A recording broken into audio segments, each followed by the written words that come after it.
মই যদি ঈশ্বর হলো হেতেন, আজির মানুষ সৃষ্টি করা বন্ধ করে দিল হেতেন, নতুন করে সৃষ্টি করিল হেতেন আৰু এবিধ মানুহৰ দৰে জন্তু, যি মাৰি কাটি খাই বই শুই জীয়াই নাথাকি আৰু বহুত কিবা কিবি কৰিলেহেঁতেন। দিলোহেঁতেন এটা মস্তিষ্ক, যাৰ কাম চিন্তা কৰা শুদ্ধভাৱে, যি মস্তিষ্কত দৌৰিব অনুভূতি, আবেগ, উচ্চাকাংক্ষা আৰু দূৰদৰ্শনৰ অনিৰ্বাণ অশ্বমেধ ঘোঁৰা, যি মস্তিষ্কত আস্ফালিত হব পৰিৱৰ্তন, আৱৰ্তন আৰু নিয়ন্ত্ৰণৰ ন ন সূত্ৰ। দিলোহেঁতেন আৰু এজুৰি হাই পাৱাৰ চকু, যাৰ মাজেদি সকলো সঁচা বস্তু দৃশ্যমান। দিলোহেঁতেন দুখন এক্সট্ৰা কাণ, শুনিবলৈ সকলো অস্ফুট উশাহ নিশাহ, হুমুনিয়া, হতাশা আৰু সমনৰ পদধ্বনি। नमस्कार दोस्तों, सफ़र पॉडकास्ट में आपका स्वागत है। मैं हूं आपकी होस्ट मान्या। आज हम एक ऐसे कलाकार के सफ़र का विश्लेषण करने जा रहे हैं जिसकी आवाज़ ने पूरे देश को छुआ, लेकिन जिसकी पहचान एक क्षेत्रीय गायक तक सीमित कर दी गई। हाँ, मैं बात कर रही हूँ ज़ुबीन गर्ग की। और इस गंभीर विषय पर बात करने के लिए आज हमारे साथ हैं माही जी। आप सभी उन्हें बहुत अच्छी तरह जानते हैं। वे एक विचारक और आम लोगों की आवाज़ हैं। आप, मैं, हम जो सोचते हैं उसे माही के बोलने के तरीके से सीधे तौर पर सामने रखा जा सकता है।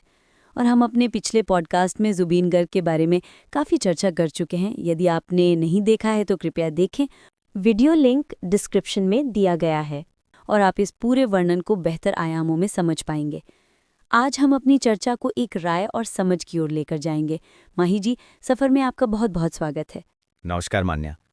ये सवाल सिर्फ ज़ुबीन दा के बारे में नहीं है, ये सवाल भारतीय कला परिदृश्य यानी इंडियन आर्ट लैंडस्केप के बारे में है।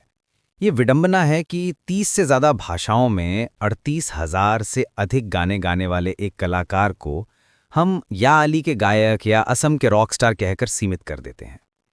उनका राष्ट्रीय फिल्म पुरस्कार, उनका अंतर्राष्ट्रीय फैन बेस, सब कुछ था, फिर भी उन्हें हमेशा रीजनल कहकर क्यों पुकारा गया? मुझे लगता है ये हमारी अपनी पहचान की भूल है, ज़ुबीन दा की कला की नहीं। यानी आप मानते हैं कि ये राष्ट्रीय मीडिया और मुख्यधारा की विफलता है? बिल्कुल। ज़ुबीन दा की आवाज़ में जो विद्रोह और बेचैनी थी, जो सच्चाई थी, वो बॉलीवुड के नेपोटिज्म और चमक दमक के माहौल में फिट नहीं बैठी। उनकी सादगी और उनकी मुखरता ने उन्हें रीजनल बना दिया, जबकि उनकी कला उन्हें असाधारण भारतीय बनाती है। ज़ुबीन दा को क्षेत्रीय कहने के पीछे तर्क दिया जाता है कि उनका अधिकांश काम असमिया सिनेमा के लिए था, लेकिन आपने कहा कि उन्होंने 30 से ज़्यादा भाषाओं में गाया। उनके संगीत में अविश्वसनीय भारत की झलक कैसे मिलती है? ये सबसे बड़ा झूठ है। ज़ुबीन गर्ग ने सिर्फ हिंदी या बंगाली में ही नहीं, उन्होंने नेपाली, तमिल, तेलुगु, कन्नड़, पंजाबी और उत्तर पूर्व की कई जनजातीय बोलियों में भी गाया। क्या ये अविश्वसनीय भारत नहीं है? उत्तराखंड के लिए झुमकी जैसा गाना हो या बंगाली में सुधु तुमी का संगीत निर्देशन, जिसके लिए उन्हें बेस्ट म्यूजिक डायरेक्टर का अवार्ड मिला, ज़ुबीन दा ने हर जगह की धुन को समझा और आत्मसात किया। असमिया संगीत, उन्होंने पारंपरिक बिहू धुन को रॉक और पॉप के साथ फ्यूज करके आधुनिक बनाया। यह सांस्कृतिक नवाचार है जो हर क्षेत्रीय संस्कृति को राष्ट्रीय मंच पर लाने के लिए जरूरी है। तो क्या ये भौगोलिक दूरी का मामला है? क्या नॉर्थ ईस्ट की कला को हमेशा एक बाहरी चीज माना जाता रहा है? ये सिर्फ भौगोलिक दूरी नहीं, ये मानसिक दूरी है। दशकों से उत्तर पूर्व को दिल्ली या मुंबई की नज़रों से एक बाहरी इलाका माना गया, न कि भारत का अभिन्न अंग। जब आप किसी क्षेत्र को अलग मानते हैं तो वहाँ के हीरो भी क्षेत्रीय हो जाते हैं। ज़ुबीन दा ने इस अलगाव के खिलाफ अपनी आवाज़ से लड़ाई लड़ी। माही जी, आपका ये कथन बहुत मार्मिक है कि हम नेपोटिज्म के प्रोडक्ट्स को हीरो बनाने में देर नहीं करते, लेकिन ज़ुबीन गर्ग जैसे असली हीरो को पहचानने में देर क्यों करते हैं? ये एक कड़वा सच है। मुख्यधारा की संस्कृति एक इको चैम्बर है। यहाँ वही आवाज़ें गूंजती हैं जो पहले से ही सत्ता या वंश से जुड़ी हैं। ज़ुबीन दा ने अपना करियर अपनी शर्तों पर बनाया। वे मुंबई नहीं गए, बल्कि मुंबई को असम खींच लाए। ये आउटसाइडर वाला टैग ही उन्हें हमेशा बड़ी लाइमलाइट से दूर रखता था। नेपोटिज्म का प्रभाव, जब एक स्थापित प्रोडक्ट आता है तो मीडिया से लेकर कॉरपोरेट तक सब उसे प्रमोट करते हैं, लेकिन ज़ुबीन दा जैसे मेहनती और सच्चे कलाकार को अपना रास्ता खुद बनाना पड़ता है। जुबीन की तरह उत्तर पूर्व भारत में कई ऐसे अनसंग हीरोज हैं जिनके बारे में हमें शायद पता ही नहीं है।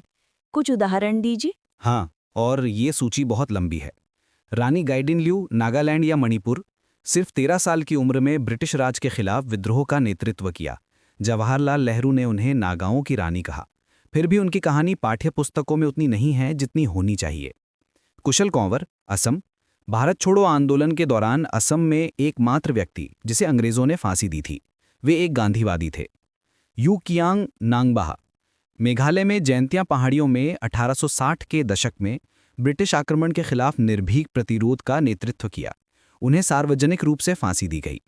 गंगू मेहतर, असम के चाय बागानों में काम करने वाले एक गुमनाम स्वतंत्रता सेनानी जिनकी कहानी अक्सर नज़रअंदाज कर दी जाती है। गोपीनाथ बोरदोलोई, असम के पहले मुख्यमंत्री जिन्होंने विभाजन के समय असम को पाकिस्तान में जाने से बचाने में महत्वपूर्ण भूमिका निभाई। इन सभी नायकों का योगदान जुबीन दा की तरह ही अटूट, साहसी और सच्चा था। ये विडंबना है कि जुबीन गर्ग की मृत्यु के बाद इंटरनेट पर उनकी विरासत को लेकर एक वेव आ गई। अचानक लोगों ने समझा कि उन्होंने कितनी भाषाओं में गाया, उनका सामाजिक काम कितना बड़ा था। उनकी मृत्यु ने उनकी आभा को कैसे परिभाषित किया? ये दुखद है कि हमें अभूतपूर्व हानि के बाद ही किसी की महानता का एहसास होता है। जुबीन दा की मृत्यु के बाद असम में जो जनसैलाब उमड़ा, वो सिर्फ एक गायक को श्रद्धांजलि नहीं थी, वो एक विचार को श्रद्धांजलि थी। इंटरनेट वेव, लोगों ने अचानक 38,000 गानों का डेटा खंगालना शुरू किया। या अली सेतर, उनके सामाजिक गाने, भक्ति गीत और क्षेत्रीय धुनों पर चर्चा हुई। इंटरनेट ने एक दिन में वो कर दिया जो राष्ट्रीय मीडिया 30 सालों में नहीं कर पाया, यानी जुबीन दा को एक बहुआयामी भारतीय कलाकार के रूप में पेश किया। उनकी आभा उनकी सच्चाई थी। उन्होंने कभी भी राजनीतिक या व्यावसायिक दबाव के आगे अपनी आवाज़ नहीं झुकाई। उन्होंने CAA विरोध प्रदर्शनों के दौरान भी मुखर होकर असम के लोगों के साथ खड़े रहने का साहस दिखाया। ये आभा उन्हें सिर्फ एक गायक नहीं बल्कि जननायक यानी पीपल्स हीरो बनाती है। यही कारण है कि उनकी आवाज़ असम में एकता और संघर्ष का प्रतीक बन गई। बिल्कुल, वो एक ऐसे शख्स थे जो विभाजनकारी राजनीति के दौर में भी लोगों को अपनी संस्कृति और कला के नाम पर एकजुट कर सकें। ये किसी भी राजनेता की सफलता से बड़ी सफलता है। माही जी, आपकी बातों से ये साफ है कि जुबीन गर्ग को क्षेत्रीय कहना हमारी राष्ट्रीय पहचान की अपूर्णता है। उनका संगीत और व्यक्तित्व अविभाजित भारत का प्रतीक है। अंत में हम श्रोताओं को किस तरह पुनर्विचार करने का आह्वान करें? मैं सिर्फ 3 बातें कहना चाहूंगा। परिभाषाओं को बदलिए। क्षेत्रीय का मतलब सीमित नहीं बल्कि गहन और विशिष्ट होना चाहिए। जुबीन दा क्षेत्रीय होकर भी वैश्विक थे। सच्चाई को पहचानिए। अगली बार जब आप किसी क्षेत्रीय कलाकार को देखें तो ये मत पूछिए कि वो बॉलीवुड में क्यों नहीं है, बल्कि पूछिए कि बॉलीवुड उनके जैसा क्यों नहीं है। उत्तर पूर्व को देखिए। भारत की कलात्मक और सांस्कृतिक समृद्धि का एक बहुत बड़ा हिस्सा उत्तर पूर्व में छिपा है। जुबीन दा की विरासत हमें सिखाती है कि हमें अपने देश के इस हिस्से के गुमनाम नायकों को ढूंढना और सम्मान देना शुरू करना चाहिए। जुबीन गर्ग एक राष्ट्रीय गौरव थे जिन्हें हम अक्सर क्षेत्रीय संकीर्णता के चश्मे से देखते रहे। उनकी मृत्यु एक वेकअप कॉल है। बहुत ही प्रभावशाली निष्कर्ष माही जी। जुबीन गर्ग का सफ़र हमें यही सिखाता है कि कला की कोई सीमा नहीं होती। हमें उम्मीद है कि हमारे श्रोता सफ़र के माध्यम से अब असली नायकों को पहचानना शुरू करेंगे। दोस्तों, हम फिर मिलेंगे सफ़र के अगले एपिसोड में। तब तक के लिए सच्चाई की धुन सुनिए।